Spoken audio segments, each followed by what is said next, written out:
கிறிஸ்துவுக்குள் மிகவும் பிரியமான சகோதர சகோதரிகளே, ஆண்டவரும் இரட்சகருமாய் இருக்கிற இயேசுவின் நாமத்தினால் இந்த காலை நேரம் உங்களை ஒரு விசை கூட மிகுந்த அன்போடு வாழ்த்துகிறேன்.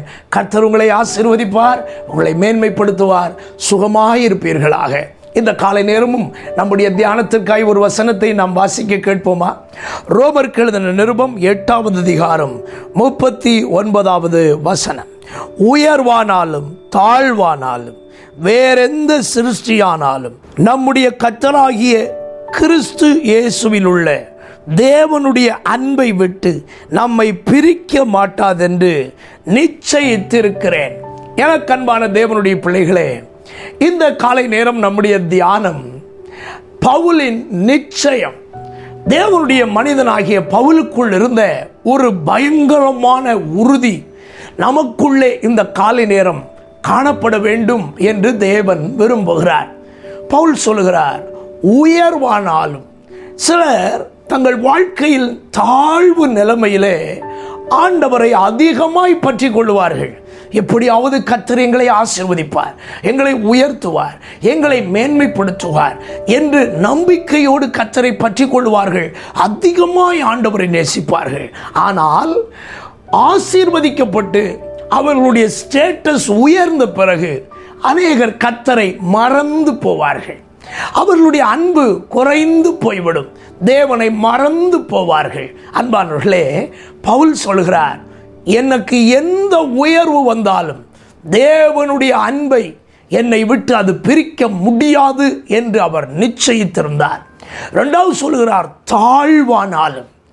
சிலருடைய வாழ்க்கை ஆசீர்வாதமாய் இருந்த பிறகு திடீரென்று சில தோல்விகள், சில நஷ்டங்கள், சில இழப்புகள் வந்தவுடனே ஆண்டவருடைய அன்பை விட்டு விலகி விடுவார்கள். ஆண்டவர் என்னை நேசித்தால் எனக்கு இப்படியெல்லாம் செய்வாரா, இதையெல்லாம் அவர் அனுமதிப்பாரா என்று பயங்கரமாய் கர்த்தரிடத்தில் கேள்வி கேட்டு அவர்கள் மிகவும் ஆண்டவரை விட்டு விலகுவார்கள். ஆண்டவருடைய அன்பில் இருந்து அவர்கள் விலகுவார்கள். யோபுவை போல நமக்கு சில நேரங்கள் வரலாம் பிரியமானவர்களே. ஆனால் யோபுவை பார்த்தீர்களா? அவர் கடைசி வரைக்கும் உறுதியாக இருந்தார்.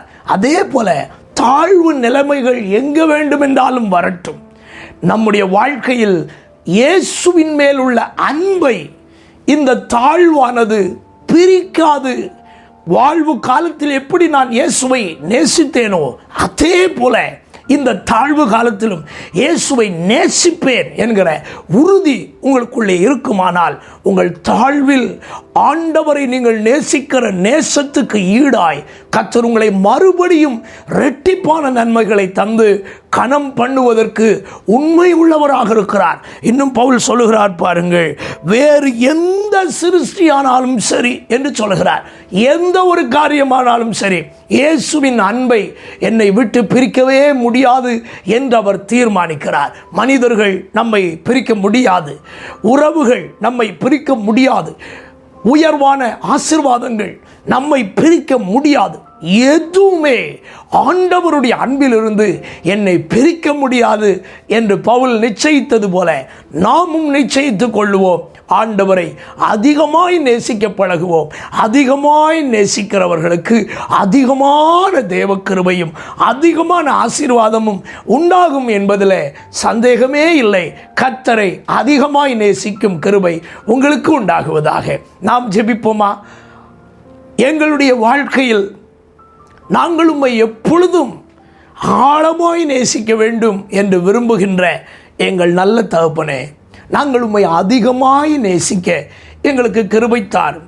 பக்தனாகிய பவுல் தன் வாழ்க்கையில் எது ஒன்றும் உம்முடைய அன்பிலிருந்து தன்னை பிரிக்க மாட்டாது என்று நிச்சயித்து கொண்டார்.